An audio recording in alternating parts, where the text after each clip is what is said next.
हमारा नहीं था, ये हमारा नहीं अब भी है और न आगे हमारा रहेगा। इसी को हमारा है, मेरा है मान लेना। ये क्या है? बोलो ना, माया।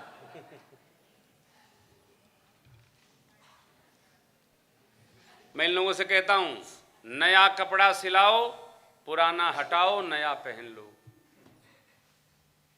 लेकिन हमारे साथी कई ऐसे हैं कि नया कपड़ा अटैची में रखते हैं, पुराना पहने रहते हैं। अभी कल एक जने का क्लास लिया, भैया नए कपड़े कहाँ हैं? बोले यहाँ गंदा हो जाता है। तुमने यहाँ तो पानी की बड़ी सुविधा है, साफ करो। सड़क पर पानी बहता है कोलकाता में, क्या कष्ट है आप बताओ। नहीं, क्यों क्यों कि देखो ये शरीर क्षणभंगुर जीवन की कलिका कल प्रात को। आपने कभी हमको फटे हाल ना पाया होगा आज तक। मेरा स्वभाव है, लाला को भी चकाचक, अपने राम जी भी चकाचक, सब माया है। इस संसार को जितना आप भगवान में लगा लो, अपने शरीर पर लगा लो, उतने आपका। तुलसी धन धाम शरीर ले है बस, नहीं तो फिर कोई पूछने वाला। अंत में तो लोग आग ही देंगे, कोई भोजन नहीं देगा। और मरे पर चाहे चंदने की लकड़ी लग जाए तो कौन सा काम हो जाना। विमान सोने का होगा तो अब तुम्हारे किस काम का। इसको अपना मान लेना, ये माया है। सुरक्षित लाकर में संभाल के संसार को रखो। अरे किसी काम का नहीं है जो अपना नहीं। अपना क्या? परमार्थ अपना है, धर्म अपना है, पुण्य अपना है, सत्कर्म अपना है। ये जो अपना है, इसको अपना न मानकर ये संसार अपना है, घर अपना है, ये माया। और जिसने ये मान लिया उसी से कपट बनता है।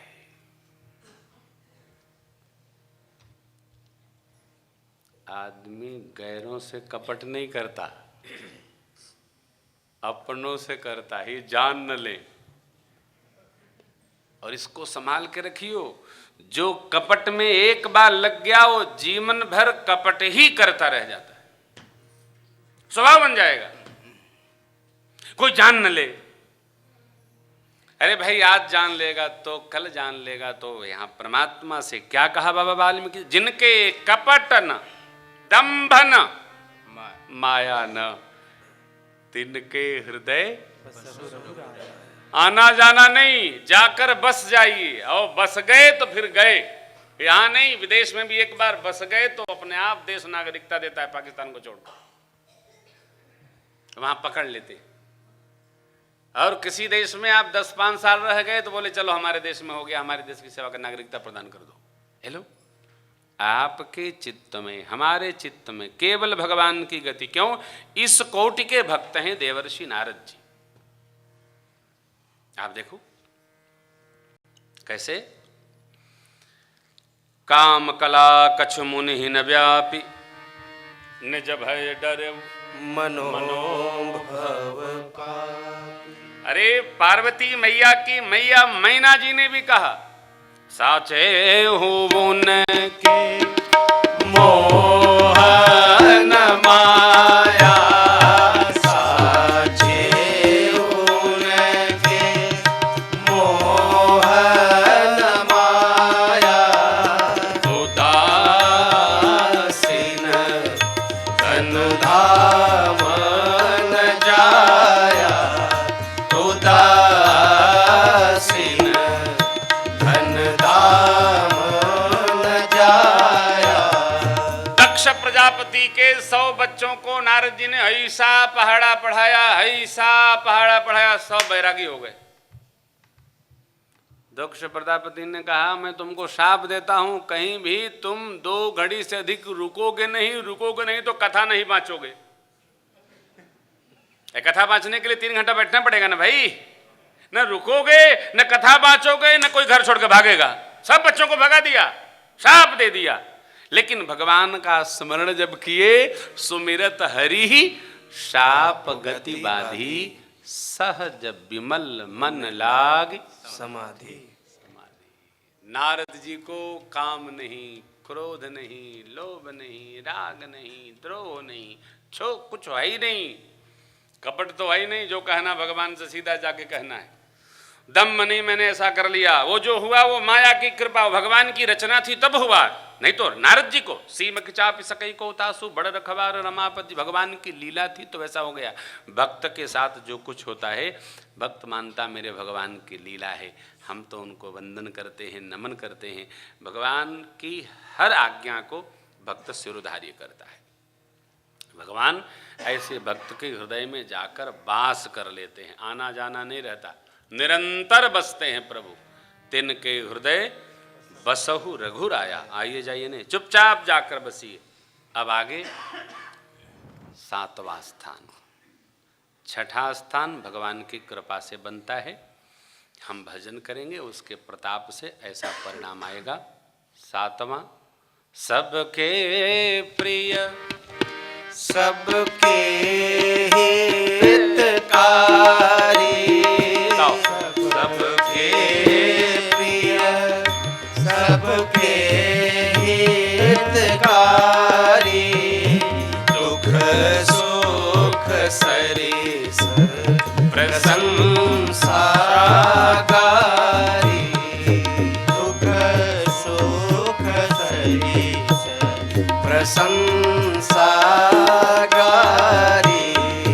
कहि सत्य प्रिय वचन विचारी, कहि सत्य प्रिय वचन विचारी, जागत सोवत शरण तुम्हारी, जागत सोवत शरण तुम्हारी, तुम ही छाड़ी गति दूसरी नाही, तुम ही छाड़ी गति दूसरी नाही, राम बसहु तिनके मन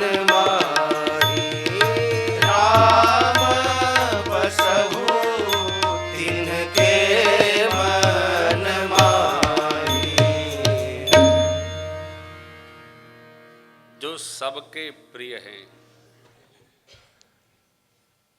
भावार्थ सबके प्रिय हैं, सबका हित करते रहते,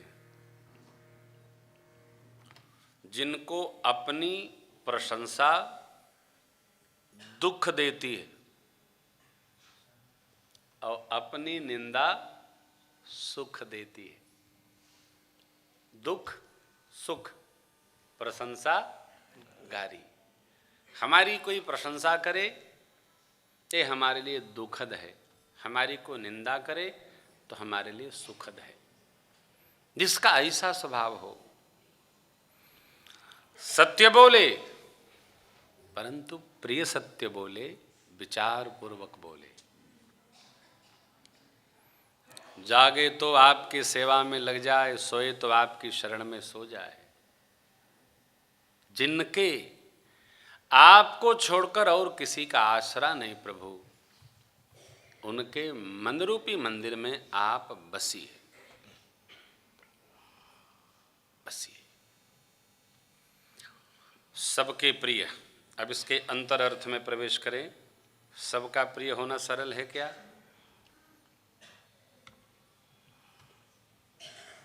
सरल नहीं। इसके लिए जीवन में श्रेष्ठत्व का वर्ण करना पड़ता है।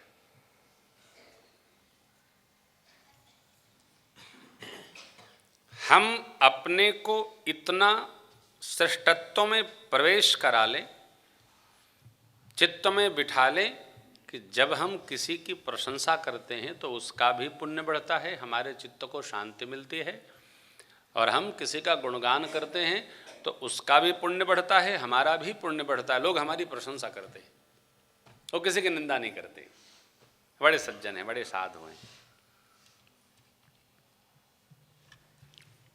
ऐसा साधक सबका प्रिय होगा। देखिए नारद जी सबके प्रिय है, देवता, असुर, मुनि और मनुष्य सबके प्रिय। क्यों? क्योंकि वो सबका भला करते हैं, सबका हित करते हैं। घर में आप सुनिए सबकी, मौन रहिए, सब आपको प्रेम करेंगे। समाज में सुनिए सबकी, मौन रहिए। आप किसी एक की निंदा करते हैं तो आप किसी की प्रशंसा करते हैं तो आप हर परिस्थिति में सब आपके ऊपर आता है। जो साधक, हे प्रभु, जो सबके प्रिय हों। सबकी प्रियता कैसे पाई जाए? सबकी प्रियता का यहाँ महापुरुषों ने अर्थ किया है कि जिसकी अधिकतम लोग प्रशंसा करें। निंदा शरीर से प्राप्त नहीं होती है, निंदा जिह्वा से प्राप्त होती है। जिह्वा हमारी जितनी तिरछी घूमेगी उतनी लोग हमारी निंदा करेंगे। अनेक उदाहरण, आप अभी दृष्टि बंद करके विचार करेंगे ना, अनेक उदाहरण है।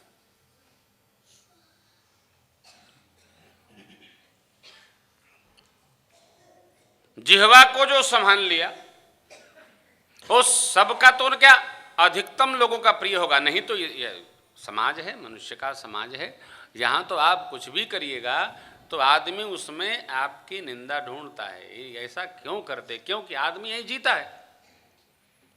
परंतु बहुलता में जिसकी प्रशंसा करें वो साधक सबका प्रिय। हमारे योग ऋषि प्रातः स्मरणीय पूज्य श्री देवराहा बाबा जी महाराज